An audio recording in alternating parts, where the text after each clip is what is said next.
How it has started. All right.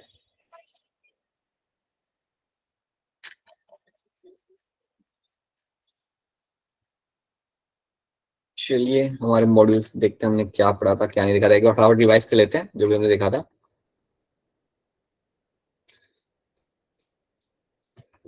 Alright, सो यहाँ पे हमने बात की थी हमारे फूड रिसोर्स के बारे में, like we are talking about the meat. यहाँ पे हम वॉर्म्स की भी बात करते हैं, हम बाद में करेंगे। बीस के बारे में हम लोग बात करेंगे, एपिकल्चर के बारे में हम लोग बात करेंगे, पोल्ट्री फार्मिंग के बारे में बात किया था हमने। We have discuss about the dairy industry, cattles, animal husbandry, aquaculture, fishes के बारे में बात किया था। And they are all going to be like super important because यहाँ से हमें लाइक हमारा प्रोटीन, फैट्स हमें सब मिलता है यहाँ पे, राइट। प्रोटीन का मेन सोर्स आपका मीट ही होता है, चाहे वो पोल्ट्री मीट हो या लाइक सम अदर एनिमल का मीट हो, so that will be important source of meat. Egg culture, egg जो आपका होता है, good source of meat again. Dairy industry India में वेल नोन है फॉर द मिल्क प्रोडक्शन। आपका जो भी मिल्क प्रोडक्ट आपको मिलता है that is all because of dairy industry, right. And agriculture landscape तो है ही हमारा, जो एक बहुत इंपॉर्टेंट सेक्टर है पूरे कंट्री का। So these are the things we have seen, हमारे पिछले क्लास के अंदर ये हमने देखा था। देन हमने कुछ बात किया था गाय के बारे में, हमने जर्सी काउ का वहां पे नाम लिखा हुआ है। Jersey cow are the cows which have a very very very high productivity.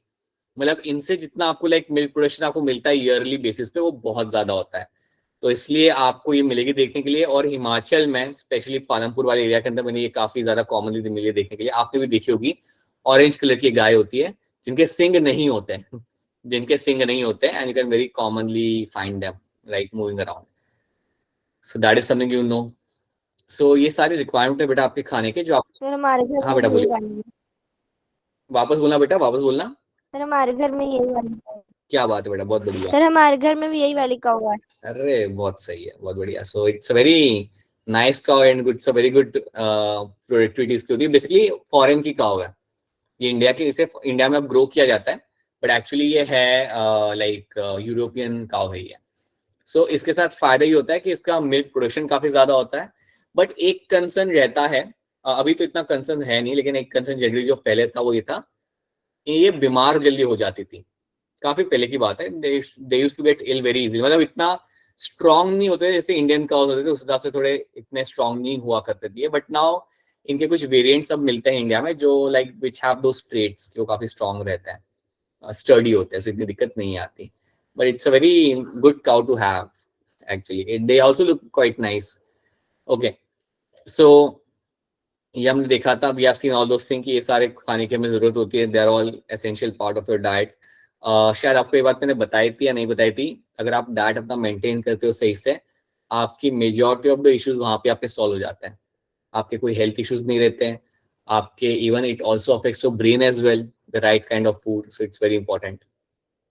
So breeding for animal for profit, animal husbandry का मतलब होता है ब्रीडिंग करना एनिमल्स का प्रॉफिट के लिए।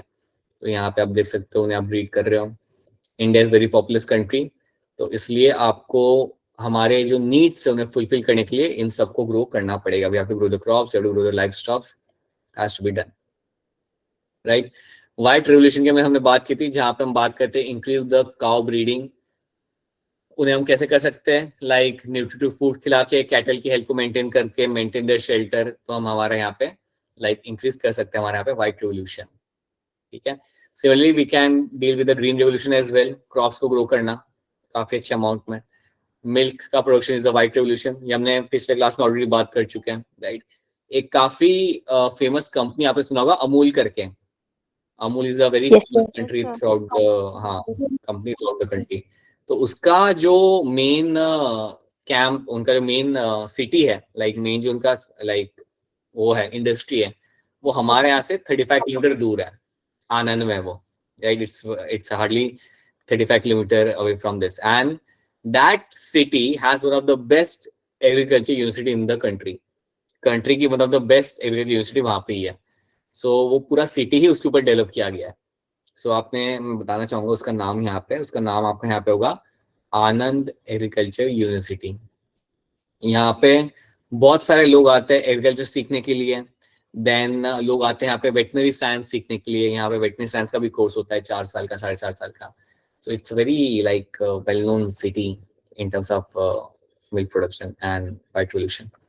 Then, So as a result, there are more chances of causing damage to the earth's natural resources. हमने देखा था कि अगर आप ज्यादा रिसोर्स अगर आप चाहते हो नेचर से तो कई बार लोग उसे डैमेज कर सकते हैं, तो इसे हमें नहीं करना है. We have to find a better way to do that, right?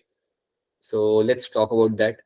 So हमने यहाँ पे आपको मैंने एक्सप्लेन किया था हाइड्रोपोनिक. अगर किसको याद हो, 2 हफ्ते पहले हमने इसकी बात की थी. किसको याद है वो क्या होता है हाइड्रोपोनिक? Anyone remembers that? किसको याद? Yes, sir. क्या होता है ये बता दे कोई मुझे, क्या होता है, क्या करते हैं Yes, इसके sir. अंदर, क्या करते हैं इसके अंदर हम?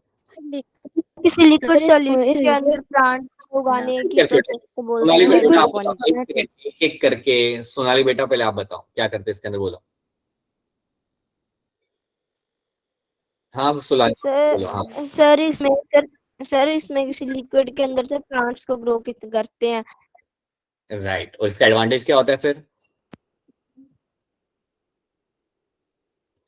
इसका एडवांटेज ये होता है कि एक तो इसके लिए आपको सर- सॉइल की जरूरत नहीं होती, सर कम न्यूट्रिएंट्स लगते हैं और लेस वाटर. कम न्यूट्रिएंट्स लगते हैं, लेस वाटर लगता है. यहाँ पे सॉइल की जरूरत नहीं होती, कोई डिजीज होने का चांस नहीं होता है यहाँ पे. So that is something can be done.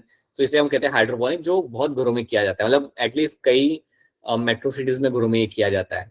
एक बार अगर आप ये सीख जाओ ना, आप अपने घर में, आप अपने कमरे के अंदर अपना पालक और लाइक कई सारी सब्जियां आप उगा सकते हो. So that is something you will get to see, right. तो ये हमने बात किया था, सारे दालों के बारे में हमने बात किया था. These are all the kind of pulses. चलिए अब यहाँ से हम देखना चालू करते हैं. सो ये सारे आपके लाइक अगेन आपके यहाँ पे पल्सेस हैं, ऑयल सीड्स है, सनफ्लावर सीड्स हैं. In they are very good source of fats. ये सारे आपके बहुत बढ़िया सोर्स है आपके फैट्स के. सो आप चाहते हो इन सब का इम्प्रूवमेंट हो. आप सब चाहते हो कि आपके जितने भी क्रॉप्स होते हैं उनके अंदर आपको इम्प्रूवमेंट मिले. अब जब मैं यहाँ पे इम्प्रूवमेंट की बात करता हूँ तो आप समझिए इसका मतलब क्या होता है यहाँ पे. सी, अगर एक क्रॉप है, अगर एक समझे आपका यहाँ पे क्रॉप है जो आपका समझो आपका राजमा आपको दे रहा है, समझिए आपका राजमा वाला प्लांट है आपका यहाँ पे, this is the plant of your rajma.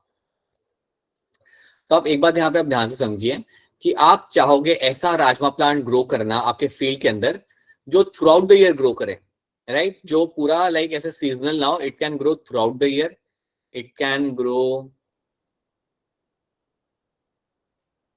Through out the year.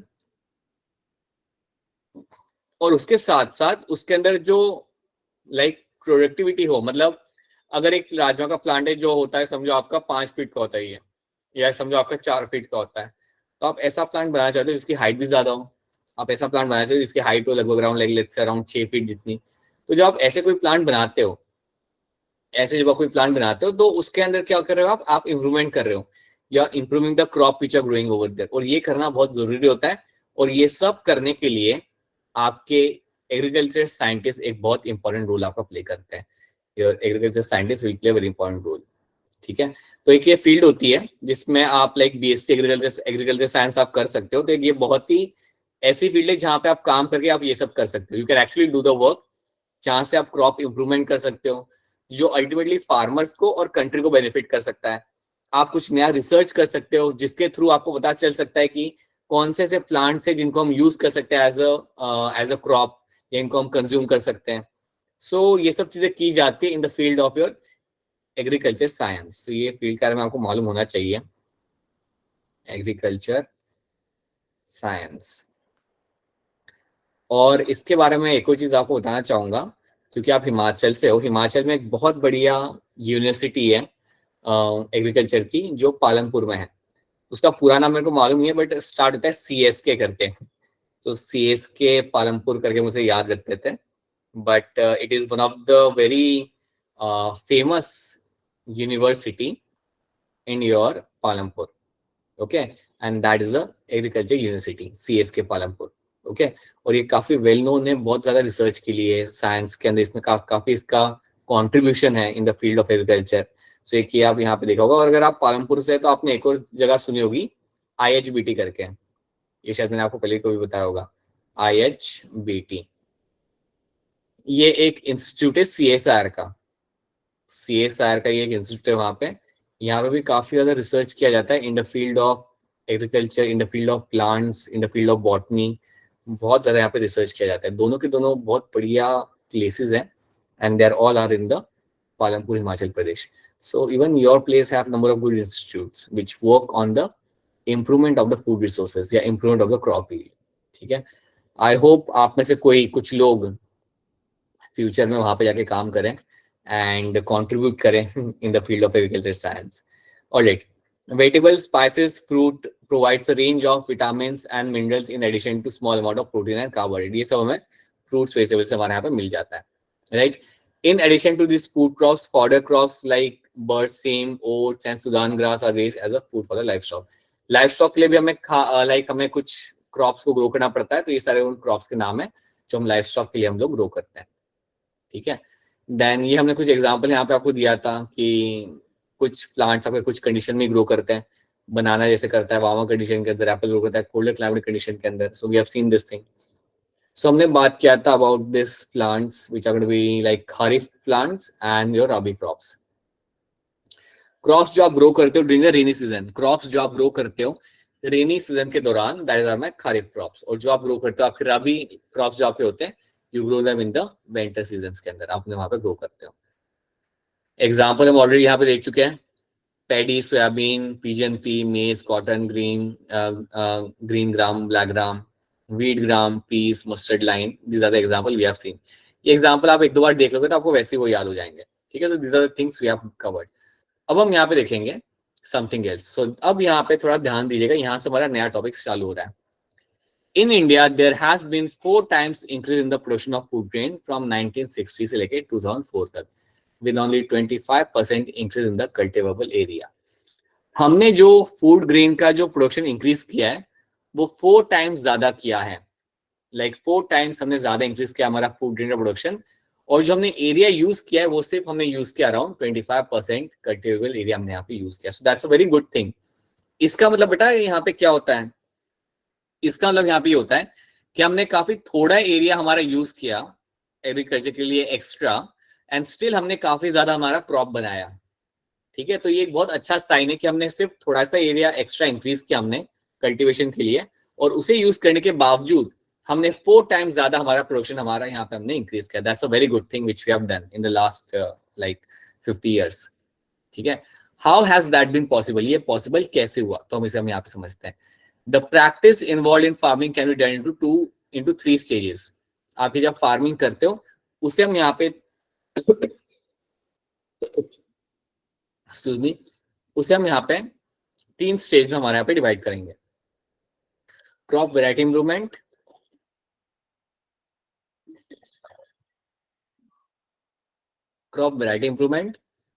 Crop production management and crop protection management. India ने पिछले 50-60 सालों के अंदर इन तीनों चीजों पे इतना ज्यादा काम किया है कि आज की डेट में हम काफी ज्यादा हमारा क्रॉप हम बना पाते हैं. बल्कि आप मानेंगे नहीं, काफी ज्यादा ग्रेन्स तो हम लोग बाहर भेजते भी हैं कई सारी कंट्रीज को. अगर लास्ट ईयर की बात करें, लास्ट ईयर की हम बात करें, इंडिया ने कुछ 50 या 60 क्विंटल ग्रेन्स भेजे थे आपके अफगानिस्तान के अंदर as a source of food, उन्होंने वहां पे भेजे थे. तो ये इंडिया लाइक इतना लाइक प्रोडक्शन कर रहा है कि वो इंडिया को तो फीड कर ही पा रहा है, उसके साथ we are also sending them throughout the world. That is also something which has been done, right? इसको हम 3 स्टेज में डिवाइड करते हैं. क्रॉप वैरायटी इंप्रूवमेंट, आप क्रॉप की वैरायटी को इंप्रूव कर सकते हो, आप क्रॉप के प्रोडक्शन को आप मैनेज कर सकते हो, that is something which has been done. And then you have a crop protection management. Let's see them one by one, ठीक है? तो यहाँ पे क्रॉप इंप्रूवमेंट के बारे में हमने बात किया था. अगर इसको याद हो तो हमने बात किया था हाइब्रिडाइजेशन. हमने 2 अलग अलग टाइप के प्लांट लिए, उन्हें हमने मिक्स किया and we give rise to new plant. और न्यू प्लांट के अंदर कोई ना कोई वहां पे आपका फायदा होगा, it will have a advantage. इसे हम कहते हैं इंप्रूवमेंट इन द क्रॉप्स. इसे हम कहते हैं क्रॉप का जो क्वालिटी था या क्रॉप का जो प्लांट था उसके अंदर हमने यहाँ पे इंप्रूवमेंट किया. That is something which will improve over here. इसका एक और एग्जांपल मैं आपको बता सकता हूँ यहाँ पे, right? Let me try to tell you one example over here. No, I'll tell you the example. Let's see in the next slide. ठीक है? So crop variety improvement. It means finding a crop variety that can give a good yield. ऐसा crop का variety ढूंढना जो आपको ज्यादा फायदा देगा, इसे हम कहते हैं crop variety improvement, right? Varieties or strains of the crop can be selected by breeding of various characteristics like disease resistance, response to fertilizers, product quality and high yield. ये सारे traits आप ढूंढते हो प्लांट के अंदर, और वही trades आप चाहते हो कि आपके प्लांट में आपको मिले देखने के लिए. मैं आपको इसका एग्जांपल एक और देता हूं. Let me try to give you one more example over here. Let me इसको सबको आप यहाँ पे इग्नोर करो. I will try to give you a better example. So ये सब आपके लिए इंपॉर्टेंट नहीं है. So let me show you over here. See, देखो for example let's say Divyansh को एक प्लांट मिलता है, दिव्यांश को एक प्लांट मिलता है फॉरेस्ट में, ठीक है, late me show you. Divyansh को एक प्लांट मिलता है फॉरेस्ट के अंदर, और ये जो मेरा प्लांट है यहाँ पे, इसके अंदर एक इंपॉर्टेंट ट्रेट है, और वो ट्रेट इसके अंदर इस प्लांट में जो आपको मिलेगा वो ये है that this plant is let's disease resistant, this plant is my disease resistant. अब इसका मतलब पता है यहाँ पे क्या है, इसका मतलब यहाँ पे ये कि ये जो मेरा प्लांट है यहाँ पे इसको कोई बीमारी नहीं होती, इसको कोई फंगल बीमारी नहीं होती, कोई बैक्टीरियल बीमारी नहीं होती। सो ये मेरा एक प्लांट है यहाँ पे जो दिव्यांश को मिला है, and that plant over here is going to be my disease resistant. तो ये हमने यहाँ पे एक हमारा यहाँ पे प्लांट देख लिया। अब दिव्यांश कहेगा इस प्लांट को लेके आएगा लैब के अंदर। अब दिव्यांश के पास एक और प्लांट है, उसका एक और प्लांट है, और वो जो प्लांट है आपका यहाँ पे, समझो वो प्लांट है मेरे यहाँ पे राजमा का प्लांट है, या राजमा ले लिया, कोई और प्लांट लेते हैं हम लोग, राजमा बहुत हो गया। Let's see have a wheat plant, यहाँ पे आपका एक व्हीट प्लांट है, सो you have a wheat plant. ये जो व्हीट प्लांट आपका है इसे तो हम यूज करते हैं खाने के लिए, हम इसे यूज करते हैं, फार्मर इसे ग्रो करता है। लेकिन पता है इस प्लांट के साथ दिक्कत क्या है? ऐसा सोचो कि इस प्लांट के साथ दिक्कत ये है कि इसकी बीमारी इससे बहुत जल्दी हो जाती है। नॉर्मली इसको जिंदा रखने के लिए आपको बहुत ज्यादा फंगीसाइड यूज करना पड़ता है, पेस्टिसाइड आपको यूज करना पड़ता है, क्योंकि ये बहुत जल्दी बीमार हो जाता है, इसको कोई भी बीमारी हो जाती है और इसकी डेथ हो जाती है। तो आपके पास एक व्हीट प्लांट जिसे फार्मर यूज करते हैं, और आपने फॉरेस्ट से लेके आया एक ऐसा प्लांट जो है आपके यहाँ पे डिजीज रेजिस्टेंट प्लांट। अब आप यहाँ पे क्या करोगे मालूम है? दिव्यांश यहाँ पे क्या करेगा, इन दोनों को क्रॉस कराएगा, इन दोनों प्लांट के यहाँ पे वो ब्रीडिंग कराएगा, और जब वो इन दोनों प्लांट की ब्रीडिंग कराएगा तो पता है क्या होगा, अब आपको मिलेगा एक नया प्लांट। सो जब आप इस प्लांट का ब्रीडिंग कराते हो तो अब आपको यहाँ पे क्या मिलेगा, आपको यहाँ पे एक नया प्लांट मिलेगा, और आपका ये नया प्लांट आपका व्हीट प्लांट ही है, आपको एक नया व्हीट प्लांट यहाँ पे मिल रहा है। So now you have a wheat plant over here. लेकिन ये जो व्हीट प्लांट है ये एक अनोखा व्हीट प्लांट है, क्योंकि ये जो मेरा व्हीट प्लांट यहाँ पे होगा, इस प्लांट के अंदर अब आपको मिलेगी आपके कुछ इंपॉर्टेंट ट्रेट्स। मतलब ये जो व्हीट प्लांट होगा, this plant will be my disease resistant. ये जो मेरा व्हीट प्लांट यहाँ पे, this will be my disease resistant. इसका मतलब यहाँ पे ये है कि ये जो मेरा यहाँ पे प्लांट रहेगा इसको कोई भी बीमारी अब नहीं होगी। और ऐसा क्यों हो रहा है? क्योंकि हमने बाहर का एक प्लांट लिया और उसके ट्रेट्स को हमने हमारे लिए यूज कर लिया। तो ये चीज की जाती है, ये चीज आप लैब के अंदर करते हो, और जब आप ये चीज आप लैब के अंदर करते हो तो उसके वजह से क्या होता है, you can make a new varieties of plant. आप प्लांट्स की नई नई वेराइटीज आप यहाँ पे बना सकते हो, और जो भी आप वैरायटी यहाँ पे आपकी बना रहे हो उनके अंदर आपको कुछ एसेंशियल ट्रेट्स आपको यहाँ पे मिलते हैं। अब आप मुझे बताओ, अगर ऐसा कोई प्लांट बन गया मेरा, तो फार्मर को फायदा होगा या नहीं होगा? काफी ज्यादा फायदा होगा, बहुत ज्यादा फायदा होगा।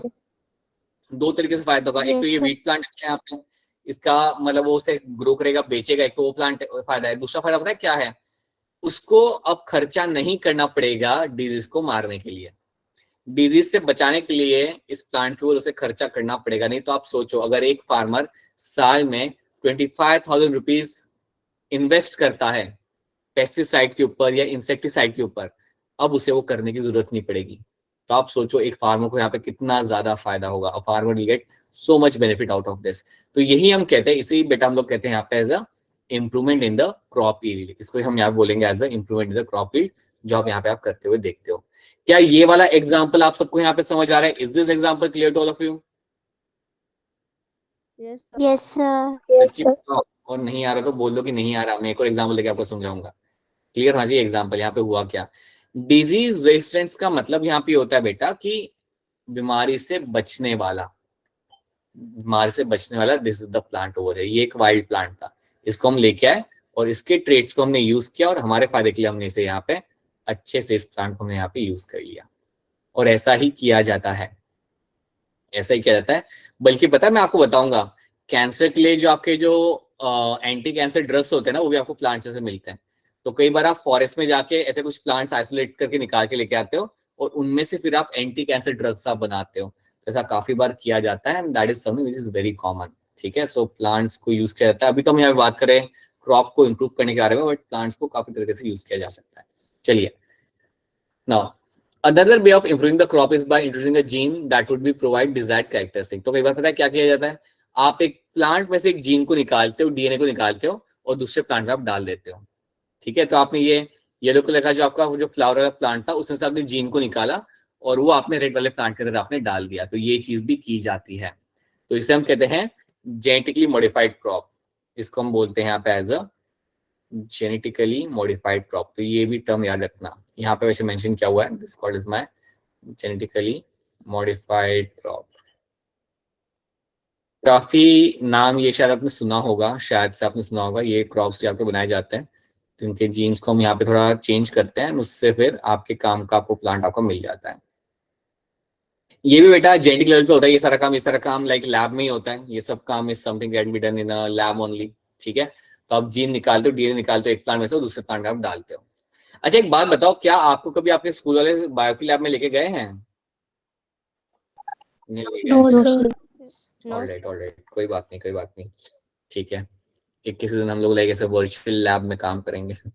ऑलराइट, ठीक है। Now, for new varieties of crop to be accepted, it is necessary that a variety produce higher yield under different conditions that are found in different areas. अब यहाँ पे एक बड़ी इंटरेस्टिंग बात आती है, सुनो ध्यान से। समझो सोनाली ने या एक नया क्रॉप बनाया, लेकिन अगर वो क्रॉप उसने जो बनाया लैब के अंदर, अगर वो फील्ड में ग्रो नहीं कर पा रहा, तो क्या उसका हमें फायदा होगा या नहीं होगा? No, sir. नहीं होगा, उसका फायदा हमें नहीं होगा। मेरी बात ध्यान से सुनिए, अगर आप एक क्रॉप को बनाते हो आपके लैब के अंदर, आप चाहते हो कि वो अलग अलग कंडीशन में ग्रो करें। देखिए मैंने एक क्रॉप बनाया, अगर समझो मैंने उसे लगाया खेतों में जाके, उसे मैंने लगा दिया, और अगर वो गर्मी सहन ही नहीं कर पाया, हो सकता है कि वो टेम्परेचर सहन ही ना कर पाए, तो उसकी डेथ हो जाएगी। तो आपको ऐसी वेरायटी बनानी होती है बेटा जो अलग अलग कंडीशन में ग्रो कर पाए और अलग अलग एरिया में ग्रो कर पाए। आप ये बात समझ सकते हो, जो क्लाइमेटिक कंडीशन हिमाचल में होती है, वो क्लाइमेटिक कंडीशन आपको तमिलनाडु में नहीं मिलेगी, या जो क्लाइमेटिक कंडीशन आपके राजस्थान में होती है, वो क्लाइमेटिक कंडीशन आपको उत्तराखंड या उड़ीसा में आपको देखने के लिए नहीं मिलेगी। तो आपको ऐसी वैरायटी बनानी पड़ती है जो through out the country accept की जा सके, ताकि सबको फायदा मिले। तो ये बहुत ही लंबा काम होता है, बल्कि देखा जाए तो अगर सही में अगर एक नया क्रॉप बनाना हो ना, तो आपके आराम से लाइक 10 से 20 साल लग जाता है आराम से, तब जाके आप एक पोटेंशियली न्यू क्रॉप बना पाते हो। So it's a very long job. So scientist बनना आसान नहीं होता, ना ही उनका काम आसान होता है, ना ही उनका like to achieve something in that is going to be easy, but yes that is something which is been done. तो ये चीज भी आप याद रखना कि जब आप कोई क्रॉप बनाते हो, इट्स वेरी इंपॉर्टेंट कि वो हर एक कंडीशन में ग्रो कर पाए और डिफरेंट एरिया में वो अपना वहां पे सर्वाइव कर पाए। So that should be clear to all of you. क्या इतनी बात आपको यहाँ पे समझ आ रही है? Is this thing clear to all of you? क्या करना पड़ता है? Yes, sir. Yes, sir. ठीक है, Yes, that sir. Should be clear to all of you कि ये सब आपको करना वहां पे जरूरी होता है, ठीक है। Farmers would need to provided with the good quality seeds of particular variety. That is, the seed should be all of the same variety and germinate under the same condition. मतलब फार्मर्स को आपको एक अच्छे seed देने पड़ेंगे। जब तक आप फार्मर को अच्छे सीड्स दोगे तब तक उनको फायदा नहीं होगा। और ये सीड कुछ ऐसे होने चाहिए कि वो आपके सेम हो, इनकी वैरायटी सबकी सेम हो, एंड सारे के सारे एक सेम कंडीशन में आपके जर्मिनेट कर पाए। So you have to make such seeds जो फार्मर यूज कर पाए, ठीक है। और याद रखना, जब आप कुछ ऐसा बना रहे हो ना फार्मर के लिए, तो आपको उसका कॉस्ट ज्यादा नहीं रखना है, तभी फार्मर उसे वहां पे यूज कर पाएगा, ठीक है। So let us see some of the factor for which variety improvement is done, ठीक है। देखते कुछ फैक्टर जिनके लिए वैरायटी का इंप्रूवमेंट किया जाता है। तो एक तो हम करते हैं हाई यील्ड के लिए। हाई यील्ड मतलब आपकी प्रोडक्टिविटी यहाँ पे ज्यादा बन जाए। मैं इसका एक सिंपल एग्जांपल आपको देता हूँ। एक शुगर केन है जिसकी हाइट है 6 फीट, राइट। आपने एक शुगर केन बनाया अपने लैब के अंदर, या अपना ब्रीडिंग करा के आपने शुगर केन बनाया जिसका हाइट है आपका अराउंड 9 फीट। तो सिंपल सी बात है, आपका प्रोडक्टिविटी उसी शुगर केन का होगा जिसका हाइट है आपका 9 feet. The sugar cane having the height of 9 feet will have a more productivity. तो ये बात आप यहाँ पे याद रखना, ये बात हमेशा याद रखना कि जब हम शुगर केन की बात करते हैं, या मैं कोई भी अगर मैं क्रॉप की बात करता हूँ, प्रोडक्टिविटी का मतलब ये होता है कि आपको ज्यादा फायदा हो रहा है। सिंपल सी बात है बेटा, जो आप 9 फीट का आप शुगर केन बेचोगे वो ज्यादा फायदा होगा। So that is what you will find over here कि हाई यील्ड का मतलब यहाँ पे होता है to increase the productivity of the crop. So ये आपको यहाँ पे देखने को मिलती है, दैट इज समथिंग डन, ये आपका किया जाता है।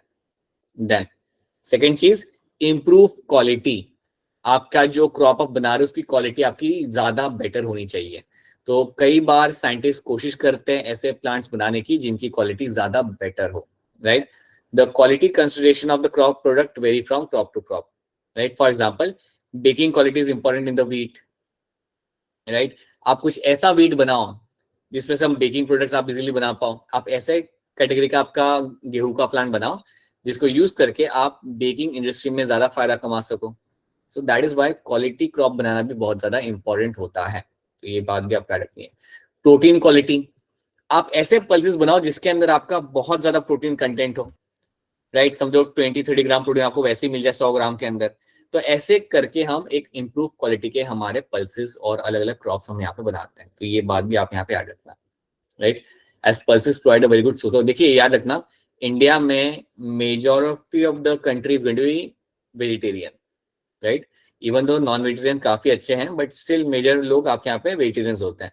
सो they also need a good source of protein, और उनका सोर्स ऑफ प्रोटीन आपका यहाँ पे आएगा via pulses. So that is why ऐसे पल्सेस बनाने होते हैं जिनके अंदर प्रोटीन कंटेंट आपका काफी ज्यादा रहेगा। ऑयल क्वालिटी, ऑयल सीड्स के अंदर जैसे आपका सोयाबीन हो गया, आपका सनफ्लावर सीड हो गया, so you should have good oil content over there, तो वो भी आप ध्यान रखते हो। Preserving quality in the fruits and vegetables, you should have good quality of fruits and vegetables. तो ये सब चीजें की जाती है टू इंप्रूव द क्वालिटी, ठीक है। एप्पल्स तो आप लोग जानते हो, आपके यहाँ पे काफी कॉमनली मिल जाते हैं, ये सब आप देखेंगे आप सबने, ठीक है। नया बायोटिक एंड अबायोटिक रेजिस्टेंस, हाँ अभी तक हमने क्या देखे, 3 पॉइंट हमने देखे, 2 पॉइंट्स हमने यहाँ पे देखे। एक तो क्या कर रहे हैं हम यहाँ पे, प्रोडक्टिविटी इंक्रीज कर रहे हैं क्रॉप की, हाँ जी। दूसरा हमने यहाँ पे देखा to increase the quality of the crop, so quality improvement and productivity improvement. अब हम यहाँ पे हमारा देख रहे हैं यहाँ पे biotic and abiotic resistance, right. कोई मुझे इसे एक्सप्लेन कर सकते, कोई है आप में से जो इसको थोड़ा एक्सप्लेन कर पाएगा, इसका मतलब यहाँ पे क्या होता है? Anyone of you can raise your hand, explain this, what is the biotic and abiotic resistance, क्या हो सकता है आपके हिसाब से? गलत हो गया तो गलत हो गया, आंसर ट्राई तो कर लो, क्या हो सकता है इसका मतलब? एनीवन? दिव्यांश ट्राई करना चाहोगे?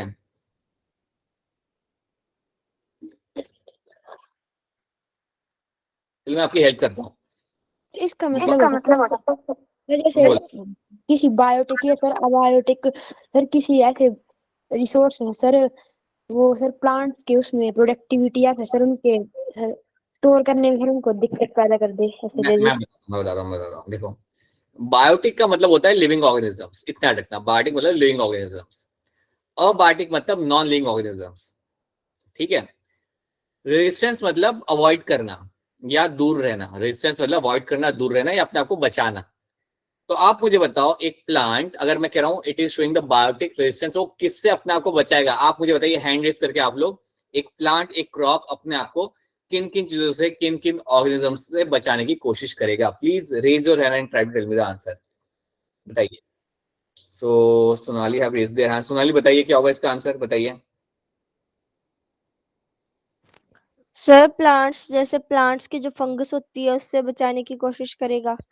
राइट, बिल्कुल सी बात है। जैसे फंगस आपकी हो गई, बैक्टीरिया हो गया, वायरस हो गया, तो प्लांट अपने आप को उनसे बचाने की कोशिश करेगा। तो आपका आंसर यहाँ पे बिल्कुल सही है। बायोटिक रेजिस्टेंस का मतलब ये होता है कि प्लांट अपने आप को फंगस हो गया, बैक्टीरिया हो गया, वायरस हो गया, इन सब से बचाने की कोशिश करेगा। या आप ऐसे प्लांट बनाइए जो अपने आप को इन सब से बचा पाए, ठीक है। सेकेंड मेरा टॉपिक टर्म यहाँ पे आता है अबायोटिक रेजिस्टेंस। अबायोटिक मतलब नॉन लिविंग थिंग। तो ऐसी कौन सी नॉन लिविंग थिंग हो सकती है जिससे प्लांट अपने आप को बचाने की कोशिश कर सकता है? इसका आंसर कौन दे सकता है? सक्षिता आप बता सकते हो क्या होगा इसका आंसर? नॉन लिविंग थिंग का, non living things which can harm the plant, जिससे प्लांट अपने को बचाएगा।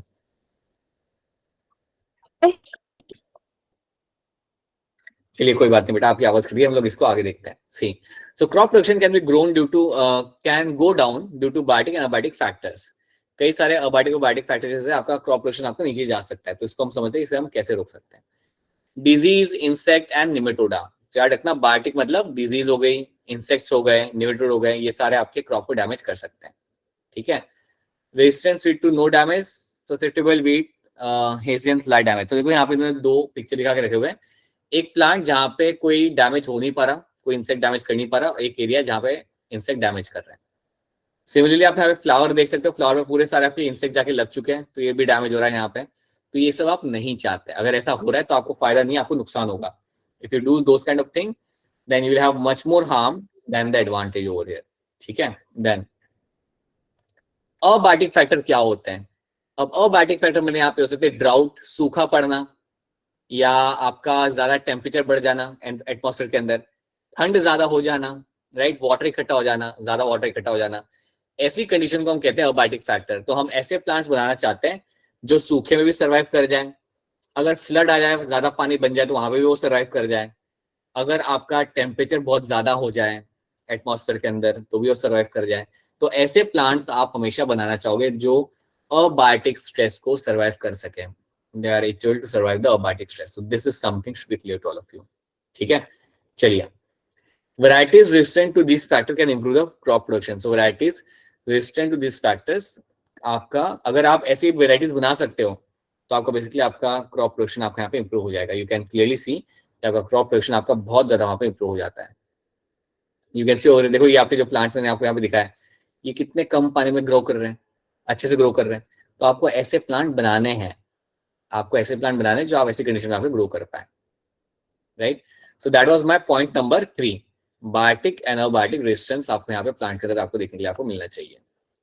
देन वाइडर अडेप्टेबिलिटी, ऐसे प्लांट जो काफी आसानी से अडेप्ट कर पाए. फॉर एग्जांपल मेरा प्लांट है जो मैं हिमाचल में ग्रो कर रहा हूँ, अगर उसी प्लांट को मैं गुजरात में लाके ग्रो करता हूँ तो ग्रो कर जाना चाहिए. क्यों करना चाहिए? उसके अंदर अडेप्टेबिलिटी होनी चाहिए. तो मुझे ऐसे प्लांट बनाना है बेटा जो अक्रॉस द लैंडस्केप ग्रो कर पाए. मैं ऐसे प्लांट बनाने की कोशिश करूंगा, क्रॉप्स बनाने की कोशिश करूंगा जो किसी भी लैंडस्केप के अंदर, किसी भी क्लाइमेटिक कंडीशन के अंदर फटाफट अडेप्ट कर जाए और वहां पे वो लोग ग्रो कर जाए. सो that is the point number 4. तो पॉइंट नंबर 4 भी आपको यहाँ पे अच्छे से याद रखना है, वाइडर अडेप्टेबिलिटी का. Right, one variety can be grown in different climatic condition in different areas. एक वेराइटी आपको अलग अलग क्लाइमेटिक कंडीशन में अलग एरिया में आप यहाँ पे ग्रो कर सकते हो. That should be clear to you. जैसे हो गया हिमाचल, हो गया पंजाब, हो गया तमिलनाडु, हो गया, आप उसे ग्रो कर पाओ. That kind of crop should be growth. It will help in increasing the crop production under different environmental condition. ये आपको हेल्प करता है to produce a large number of crop under different environmental condition. ठीक है, तो ये बात आपको यहाँ पे याद रखनी है. देन डिजायरेबल एग्रोनॉमिकल कैरेक्टरिस्टिक्स, इसका मतलब यहाँ पे होता है कि आपके कुछ ऐसे कैरेक्टर्स होने चाहिए प्लांट के अंदर जिससे आपको ज्यादा फायदा हो, जिससे आपको ज्यादा इकोनॉमिकल फायदा हो. So you should have some characters in the plant जिनकी वजह से आपको फायदा हो, वो भी economical. Right, as a farmer आपको फायदा होना चाहिए. So let's see some traits. Tallness and profuse branching can be desirable characters of fodder crop. अगर आपका एक क्रॉप है जिसकी हाइट काफी ज्यादा है तो आपके लिए फायदा ही होगा ना बेटा. अगर एक शुगर केन प्लांट है जिसकी हाइट ज्यादा है तो आपको फायदा होगा. अगर एक एप्पल का ट्री है जिसके अंदर ज्यादा ब्रांचेस हैं, ज्यादा एप्पल लग रहे हैं तो आपको फायदा होगा. तो ऐसे प्लांट्स आपको बनाने पड़ेंगे. Such plant have to be form so that you can get a benefit out of them. Right, then so ये मैंने एग्जांपल आप लिख लिया, काफी लंबे प्लांट हमने यहाँ पे देख लिया. ड्वार्फनेस इन सीरियल प्लांट्स, तो कुछ सीरियल्स के जो प्लांट है उसमें अगर शॉर्टनेस हो तो वो ज्यादा फायदा होता है. सो क्योंकि वो लेस न्यूट्रिएंट कंज्यूम करते हैं. ठीक है, so these are the things you have to know. तो ये एक बहुत ही इंपॉर्टेंट 5 पॉइंट्स आपको याद रखने पड़ेंगे. डिजायरेबल एग्रोनॉमिकल कैरेक्टरिस्टिक्स होने चाहिए प्लांट के अंदर. Then we have seen they should have wider adaptability. ये सारे लिख लेना, ये सारे लिख लेना, इनके बारे में हम बाद में डिस्कस करेंगे. Then they should be having biotic and abiotic resistance show करने वाले. Then you have a point number 2 हमारा यहाँ पे था, दैट वाज इंप्रूव्ड क्वालिटी होनी चाहिए उनके अंदर. And then you have your they should have a better productivity, they should have a higher yield ताकि आपको प्रोडक्टिविटी आपके यहाँ पे ज्यादा मिले. ये 5 पॉइंट प्लीज याद रखना. ये पांचों पॉइंट को ध्यान में रख के आप अपना क्रॉप बनाते हो. सोच लो कि आप सबके सब यहाँ पे हैं एग्रीकल्चर बायोलॉजिस्ट. अगर आप क्रॉप बनाओगे तो इन 5 पॉइंट को ध्यान में रख के आप अपने क्रॉप बनाओगे ताकि फार्मर को फायदा हो और अल्टीमेटली कंट्री को यहाँ पे आपका फायदा हो. So that should be clear to all of you. ठीक है, that is something you will get to see. Now let's move ahead and let's see now other part. ठीक है, तो ये हमने देख लिया. now let's talk about my crop production management. कैसे आप अपने क्रॉप्स को बनाने का उन्हें आप मैनेज करते हो, किस तरीके से आप उनका मैनेजमेंट यहाँ पे करोगे. राइट, अच्छा एक बात बताइए आप लोग मुझे आंसर करिए हैंड रेज करके. आप लोग अपने खेतों में अगर आपके क्रॉप्स है खुद के तो आप उन्हें पानी कैसे, आप क्या मॉनसून पे डिपेंड करते हो आपके वाटर के लिए या आपके पास कोई और सोर्स है? टेल मी दैट, बताइए please. Raise your hand, try to tell me this. Divyansh बताइए आपका क्या सोर्स होता है पानी प्रोवाइड करने का? मॉनसून. ऑलराइट, ठीक है. आरुषि आपका क्या सोर्स है? Sir monsoon. आपका मॉनसून है, बहुत बढ़िया. इशिका आपका क्या सोर्स है? Monsoon and irrigation. शाम्भी आपका? शाम्भी की आवाज करिए. गीता बेटा आपका क्या सोर्स है तो आप बता दो. मॉनसून. आपका मॉनसून है, ठीक है. So yes you can see, so you many of you depend on the monsoon. Sometime we also depend on the like near by river. कई बार हम लोग, आपने देखा होगा कि रिवर के आसपास हम लोग हमारा पंप लगा देते हैं और वहां से पानी आपका डाइवर्ट करके हम ले आते हैं, जिसे हम यूज कर पाते हैं। देन एक चीज होती है कूल्स करके हम लोग यूज करते हैं हिमाचल में to get enough amount of water. तो ये सब चीजें आती है क्रॉप मैनेजमेंट के अंदर। This all things come under the crop management. So let's try to see this thing, right? It involves different steps like nutrient management. Like just as we need food for the development, growth and well-being, plant also require nutrient for the growth. आपको plants को nutrient provide करना होता है। किसको याद होगा तो मैंने बात किया था, 2 nutrients बहुत ज्यादा इंपॉर्टेंट होते हैं आपके प्लांट के लिए, 2 एलिमेंट्स। दिव्यांश बताइए क्या होते हैं वो एलिमेंट्स? सल्फर और नाइट्रेट। नाइट्रेट एंड फॉस्फेट, बिल्कुल सी बात है। Nitrate and phosphate are the 2 nutrients are very important for the plants. ये तो चाहिए होते हैं, और भी कई सारे चाहिए होते हैं, but they are very important. अगर आप देखोगे कभी, आप जो फर्टिलाइजर यूज करते हैं, उसके अंदर नाइट्रेट और फॉस्फेट का अमाउंट आपका काफी ज्यादा रहता है। So that is going to be very important nutrient for them, ठीक है? और उस तरीके से आपको मैग्नीशियम भी चाहिए। अच्छा, मैं आपको एक हिंट दे, एक आपको चीज समझाता हूँ। अगर आपके सॉइल के अंदर मैग्नीशियम नहीं हुआ, magnesium is a very important nutrient for the soil, right, for the plants. अगर आपके सॉइल में मैग्नीशियम नहीं हुआ ना, तो आपके ये लीव्स का जो कलर होगा ना, वो येलो हो जाएगा। आपके लीव्स का जो कलर होता है वो येलो हो जाता है। और पता है येलो क्यों होता है?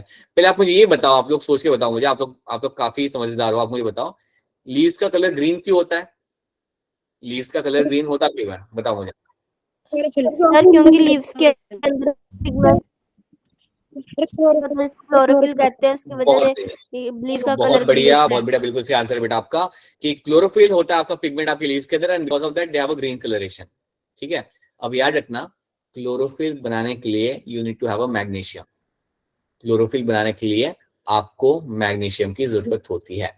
अगर आपके प्लांट के अंदर, सॉइल के अंदर मैग्नीशियम नहीं है, तो प्लांट के अंदर भी मैग्नीशियम नहीं आएगा, और अगर मैग्नीशियम की कमी हो गई तो आपका क्लोरोफिल कभी बन नहीं पाएगा।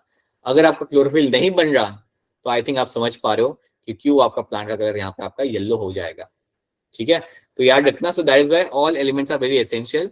अगर ये नहीं होते तो आपका प्लांट का ग्रोथ रुक जाता है, या कई बार प्लांट सर्वाइव भी नहीं कर पाता, right? So that's similar to plants, similar to us. Now, nutrient are supplied to plants by air, water and the soil. Mainly soil के थ्रू आता है। There are 16 nutrients which are essential for the plants. एक ऐसे 16 nutrients होते हैं जो essential होते हैं प्लांट के लिए। एयर से आपका आता है कार्बन, ऑक्सीजन वहां से आ जाता है एयर से। बाकी सब आपका मेनली आपका आ रहा है आपका सॉइल से। वाटर से आपका आ रहा है hydrogen, and soil supplies the remaining 13 nutrients, वो सारे आपके सॉइल से आ जाएंगे, राइट? सो इन 13 न्यूट्रिएंट्स को हम 2 कैटेगरी में यहाँ पे डिवाइड करते हैं। एक है आपका यहाँ पे macronutrients, one you call as macronutrients, and other over is called as your micronutrients. याद रखना, 13 न्यूट्रिएंट्स जो आपको सॉइल से मिल रहे हैं, उनको हम 2 कैटेगरी में डिवाइड कर रहे हैं, माइक्रो एंड मैक्रो।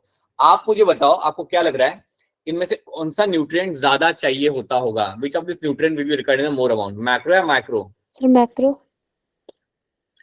बिल्कुल सही आंसर है आपका, नाम से पता चल रहा है, macronutrients are required in a much more higher amount. इनकी जरूरत आपको काफी ज्यादा होती है प्लांट कंपेयर टू मैक्रोन्यूट्रिएंट्स, थोड़ा ज्यादा ये लगता है, ठीक है? सो required in large quantities, required in small quantities. देख सकते हो आप यहाँ पे, nitrogen, phosphorus, potassium, calcium, magnesium and sulphur are a part of my macronutrients, ठीक है?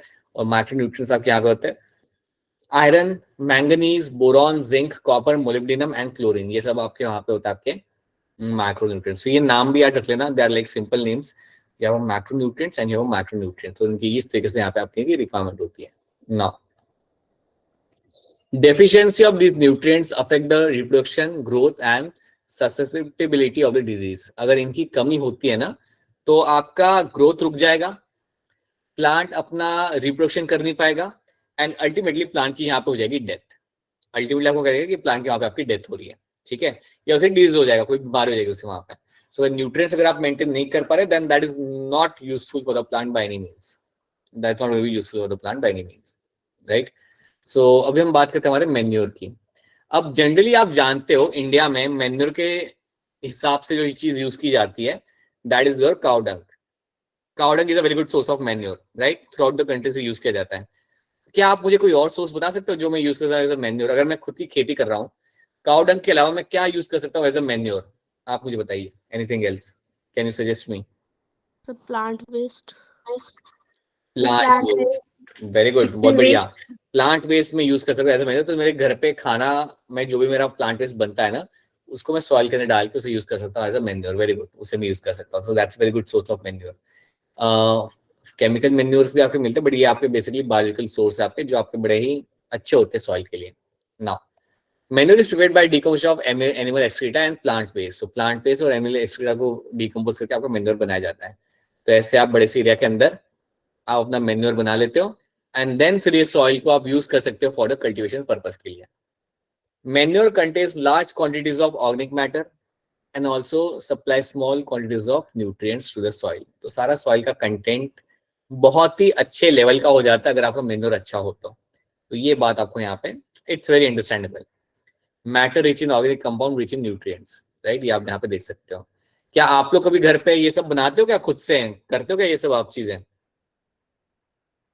करते हो आप लोग? Yes, sir. even I tried that, even Yes, I have sir. tried that, but उसका like I'll plantation हो ही नहीं पाया।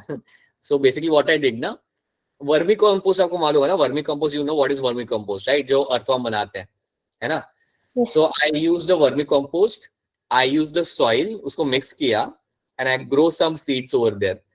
लेकिन वो सीड जर्मिनेट किए ही नहीं, वो सीड वहां पे जर्मिनेट किए ही नहीं।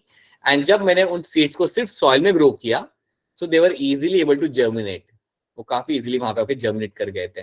सो that is something which happened with me. So I tried that but it didn't work out. So again it's not as easy as it seems like. आपको इसके अंदर भी काफी सारे अंडरस्टैंडिंग होनी चाहिए कि आपको क्या यूज करना है, क्या यूज नहीं करना। So for me vermi compost didn't work, right, या कुछ तो मेरा मेरा कॉम्बिनेशन सही नहीं बैठा होगा, मतलब शायद कॉन्सेंट्रेशन थोड़ा कम रखना था मुझे, मैंने ज्यादा रख दिया, so it can happen. So it's quite interesting. ये जब it all becomes a part of like agriculture science, it's quite interesting to understand कि कौन से कॉम्बिनेशन के अंदर आपको बेस्ट रिजल्ट मिल सकता है। सो मेरा कॉम्बिनेशन तो वर्क नहीं किया, but I show you that, I show you tomorrow the plant. मैं आपको कल तो शो नहीं कर पाऊंगा, but I try to add the picture and the like you will be able to see that. So I've grown a plant which has grown on the normal soil and it is very good plant, like अच्छा वो grow किया, but when I grow the same plant in the manure it didn't grow, so it happens. Okay, it also helps in improving the soil structure and water holding capacity of the soil. बिल्कुल, जब आप manure use करते हो तो इससे आपका soil का composition अच्छा बनता है और वाटर होल्डिंग कैपेसिटी जो सॉइल की होती है वो भी आपके यहाँ पे काफी इंप्रूव कर जाती है। So water holding capacity of the soil is also going to improve. तो manure also helps in protecting our environment from excessive use of fertilizers and also best way of recycling the farm waste. तो इस तरीके से आप अपने farm waste को use कर सकते हो, recycle कर सकते हो। Based on the kind of biological material used, manure can be classified as, manure को भी हम यहाँ पे divide कर सकते हैं category के अंदर। Compost and vermicompost जो मैं बात कर रहा था vermicompost की, that's one thing.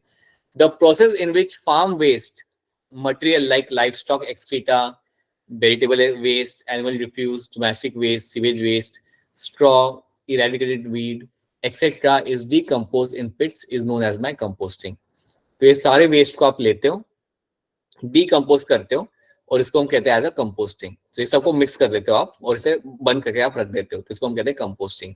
कंपोस्टिंग करना काफी फायदेमंद होता है आपके लिए जनरली, अगर आप देखा जाए तो इससे जो आपका मैन्योर बनेगा वो बहुत रिच होता है। It is very rich in terms of nutrients and you can find plants growing rapidly over there. ठीक है, तो ये चीज आपको मिलते होते हुए, but I will tell you something, जब आप ये सब रियलिटी में करते हो ना, तब वो करने से ज्यादा आपकी अंडरस्टैंडिंग क्लियर होती है।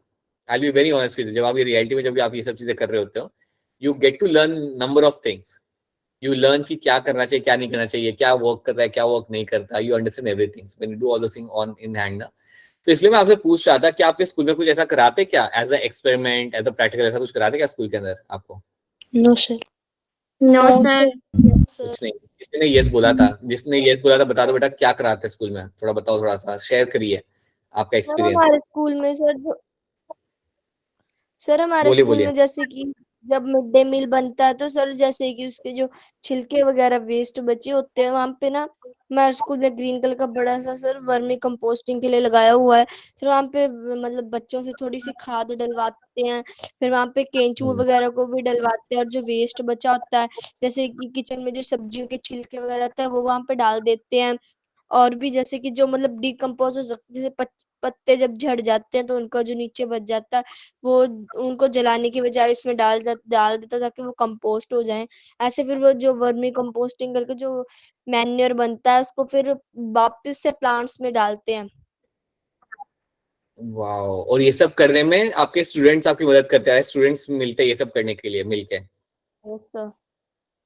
ओ वेरी गुड बेटा, ये तो बहुत अच्छी बात है। तो जब आप ऐसे एक्टिविटी करते हो तो आपको बहुत चीजें पता चलती है। See now you saw very clearly and very categorically you know कि क्या होता है वर्मी कंपोस्ट, क्या होते हैं केचुए, कैसे यूज करते हैं। So that is why I tell everyone that you should do such kind of activity, so you learn number of things. Even I do, like even in like while teaching, like even nowadays I try to do all those things. Sometimes it works, sometimes it doesn't work, many times it doesn't work. Right?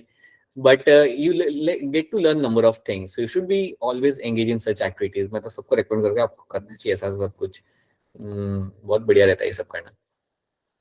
So unwanted plants को आप remove करते हो, उनको आप use कर सकते हो composting के लिए। वीड्स मतलब अनवांटेड प्लांट्स, उनको आप यहाँ पे यूज कर सकते हो। सबको डालो ऐसे खड्डे के अंदर, उन्हें फिर बरी कर दो, and then it will turn into a rich manure. It will turn into rich manure which will be super beneficial for you. The compost is rich in organic matter and nutrient. ये compost आपका बहुत ही rich होगा organic matter के अंदर और nutrients के अंदर। And then compost is also prepared by using the earth form to fasten the process of my decomposition of the plants and animals. So यहाँ पे आप जैसे कि अभी आपने बोला बेटा, आप केचुओं का यहाँ पे इस्तेमाल कर सकते हो ताकि आपका प्रोसेस फास्ट हो जाए वहां पे। So that is again one of the best way to, I'll tell you something, all of us should know how to grow a vegetable. हम सबको मालूम होना चाहिए कि अपना वेजिटेबल कैसे ग्रो करा जा सकता है। ये चीज अगर आपको मालूम है, ये आपको बहुत बेनिफिट करता है। Like this is something which is not been taught, ये आपको सिखाया नहीं जाता, ये आपको लेकिन आना चाहिए। You should know that how should you grow your own vegetables at your place, and it's a big thing. It's actually something which should become a part of your curriculum actually, I think. So it's quite interesting. I think आप में से काफी लोग तो grow करते भी हो, और आप में से काफी लोगों को ज्यादा इन्फॉर्मेशन होगी compare to us, how to grow your like carrot हो गया या वेजिटेबल्स हो गए, you must be knowing that. So it's a very good information you should be having, right? That's your vermicompost using your earth form. अच्छा, आप में से कितने लोगों ने अर्थ फॉर्म को हाथ लगाया है? How many of you have actually touched the earth form? Anyone लगाया हाथ? दिव्यांश ने लगाया है, बाकी लोग नहीं लगाते, बाकी लोग क्या कहते हैं कि नहीं हम नहीं लगाएंगे। ऑलराइट, सो या आरुष ने लगाया। ऐसा कुछ नहीं होता, एनिमल्स ही है and by the end of the day, so you can actually touch them, right? So these are the things you get to see. So ये हो गया आपका यहाँ पे manure, and then you have the green manure. Let's see what is green manure, ये हम देख लेते हैं। Prior to sowing to the crop seed, some plants like sun hemp or gore are grown and then mulched by plowing them into the soil. तो basically आप क्या करते हो, अगर आपको एक खेत में आपका क्रॉप ग्रो करना है तो आप उसके पहले कोई दूसरे प्लांट्स को आप ग्रो करोगे, एंड देन जब वो ग्रो करेंगे तो आप उन्हें निकाल के वहां पे आप उन्हें लाइक वो कर दोगे, मिक्स कर दोगे सॉइल के साथ, ताकि वो डिकम्पोज हो और उनका न्यूट्रिएंट्स आपके प्लांट को मिले। तो इसे हम कहते हैं यहाँ पे as a green manure, you call them as a green manure. So buried them into the soil. So basically आप क्या करते हो, आप पहले प्लांट्स को ग्रो करते हो वो जो आपके काम के नहीं होते हैं, मतलब जिनका कोई फायदा नहीं है कमर्शियल, एक बार वो ग्रो करके फिर आप उन्हें वहां से निकाल लो, उन्हें वहां पे सॉइल में डाल दो, and then they will decompose and they become a part of the nutrients. So that is something called as my green manure. उसको हम बोलते हैं यहाँ पे as a green manure. These green plants thus turn green manure which helps in enriching the soil and the nitrogen phosphorus. तो ये green plants की वजह से आपका green manure बनता है, and that actually helps in enriching the soil in the nitrogen and the phosphorus. So that is something you do. ये चीज आपको यहाँ पे add करना है. This is something should be clear to you, right? And then you have fertilizer. एक काम करते हैं, fertilizer is something we'll be doing later. हम लोग यहाँ तक ही देखेंगे. Let's not go beyond that. But पहले आपको याद रखना कि आज हमने क्या क्या कवर किया। आज की क्लास में हमने ग्रीन मैन्योर देखा, क्या होता है ये आपको मालूम होना चाहिए। Then we have done the what is normal manure, compost, vermicompost हमने यहाँ पे देखा. These are the two things we have seen. Then we have discussed something like your macro and macronutrients. ये बात आप सबको यहाँ पे मालूम चाहिए कि आपके nutrients क्या होते हैं। And nutrients are essential for the growth of the plant. अगर ये ना हो, प्लांट ग्रोथ नहीं होगा और शायद प्लांट आपका सर्वाइव भी आपका ना कर पाए। So nutrients is something we have done, and then we have discussed the 5 important factors जो आपके क्रॉप में होने चाहिए, जो आपके क्रॉप में होने चाहिए, तभी आपको, फार्मर को, नेशन को फायदा होगा। So ये भी आपको यहाँ पे याद रखना। This is also something which should be very very very clear to you, right. इतना मैं चाहूंगा कि आप लोग याद रखें, क्योंकि जब हम अगली क्लास में मिलेंगे ना, will try to do some kind of activity. हम लोग कोशिश करेंगे कुछ like will try to do some kind of activity जहां पे आपने जो कुछ भी यहाँ पे सीखा है उसको हम यूज करने की कोशिश करेंगे, ठीक है। So that is something we'll try to do, ठीक है, we'll do it in the next class. So इतना आप पढ़ के आना, ये मैं आपके सभी स्लाइड शेयर करूंगा, just go through the slides right now thoroughly, and next class में we'll try to do something else, we'll try to make it slightly different class, ठीक है। So we'll do that. अच्छा पहले ये बताओ कि यहाँ तक जो मैंने आपको टर्म्स समझाए, क्या सारे टर्म्स आपको यहाँ पे समझ आ रहे हैं? Are the terms clear to all of you? Yes, sir. Yes, sir. ठीक है, तब भी अगर आप इनको एक बार पढ़ोगे और आपको कोई चीज समझ नहीं आती, then please interrupt करके आप ये पूछ लेना, please go to interrupt and please understand all those things if you don't understand anything of them, ठीक है। Sorted, then let's wrap this up. अगर कोई क्वेश्चन है आपका